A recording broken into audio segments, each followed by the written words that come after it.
Olá pessoal do oitavo ano, tudo bem? Vou tentar ser o mais rápido possível. Então olha só, antes quero começar com um aviso importante sobre as atividades de vocês. A atividade número 16, então, era para vocês fazerem para mim um enquadramento, escolherem um enquadramento e a partir desse recorte desse enquadramento me mandasse algumas fotografias nesse estudo, tá? E a atividade de número 18, que diz respeito à aula de hoje, que eu vou falar, ela sim, ela vai pegar e vai querer que vocês façam um desenho de uma sequência de movimento, ok? Então, trabalhar o movimento em sequência já é um passo para que a gente chegue na imagem em movimento. Ou seja, o trabalho com o cinema, porque eu falei para vocês que a gente achava que a gente ia acabar falando sobre isso e com certeza vai. Então, assim, o que é importante nós sabemos nessa aula? O importante da aula 18, pessoal, é saber que a vontade do ser humano em achar uma forma de expressar o movimento através da imagem é uma vontade muito antiga. E ela vai rememorar lá da época do ser humano pré-histórico, né? Lá onde viviam as comunidades pré-históricas. Já levantando uma polêmica, porque a pré-história, normalmente se diz que a história nasce com o surgimento da escrita, mas se levarmos em consideração que os desenhos rupestres, ou seja, o que é um desenho rupestre? Rupestres são os desenhos encontrados nas cavernas, tá?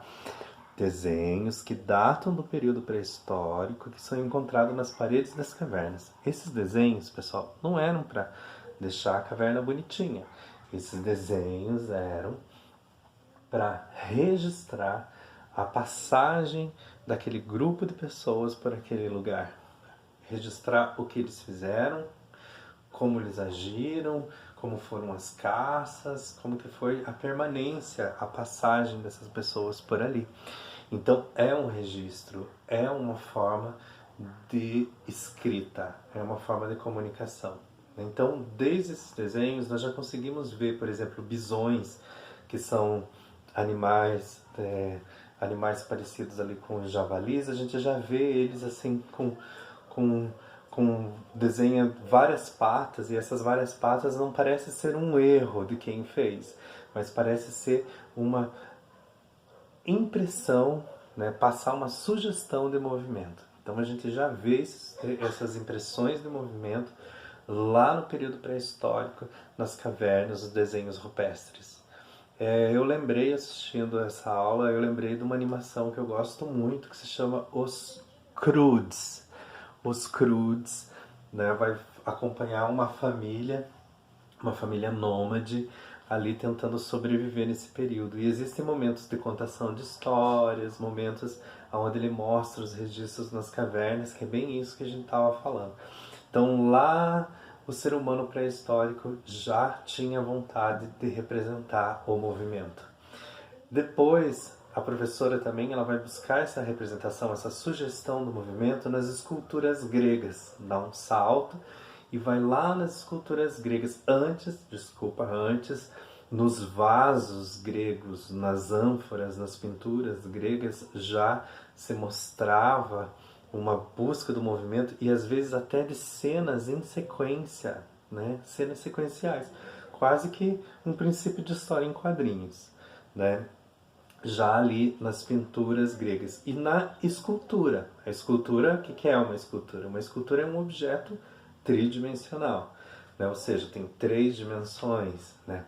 Altura, largura e profundidade, né? Então, nessas esculturas já eram os gregos, já numa busca da perfeição, já buscavam imprimir o movimento nelas. Então a professora fez um exercício com uma escultura que é o Dioscuro, né, de Rhodes, onde ele está lá prestes a lançar um disco, né? Então esse momento de estar prestes a lançar, o escultor, o artista que fez aquela obra já tenta imaginar quais são as tensões dos músculos, como é a busca do equilíbrio movimento pré-expressivo, né?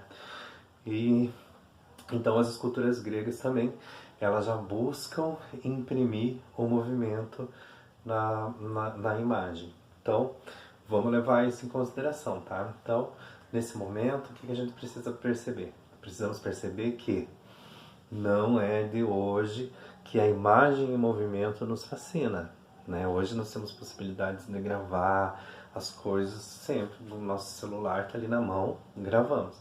Mas nem sempre foi assim, né? Então vamos parar de imaginar. A gente imagina que o ser humano pré-histórico já tinha televisão, já tinha filmadora. Não, pessoal, tá? Então, dentro das possibilidades existentes no período pré-histórico e no período antigo, havia já uma busca, uma necessidade do movimento, tá? Então, é isso que a gente tem que guardar para essa aula aqui, de hoje, na aula 18, tá? Então, ela vai falar sobre a imagem e o movimento. Que isso, ó, é uma vontade bem antiga de se imprimir, tá bom? Então, deem uma olhadinha lá nos crudes, que vale bem a pena também. E se vocês quiserem ver também essa questão do traço grego, de como ele é feito, assista uma outra animação também que é bem interessante da Disney, que se chama Hércules. É, sim, sobre aquele semideus, né? E o desenho é muito interessante. O traço é inspirado já nos desenhos originais feitos naquelas ânforas, ok? Então não esqueça, imagem e movimento, vontade, ó, antiguíssima do ser humano de conseguir. Será que conseguiu captar? Conseguiu sim. Então vamos ver, vamos ficar ligado aí nas próximas aulas que o cinema vem aí. A gente já adiantando para vocês a palavra cinema. A palavra cinema quer dizer imagem em movimento, ok? Imagem em movimento. Fica a dica aí. Até mais, 8º ano. Fiquem bem.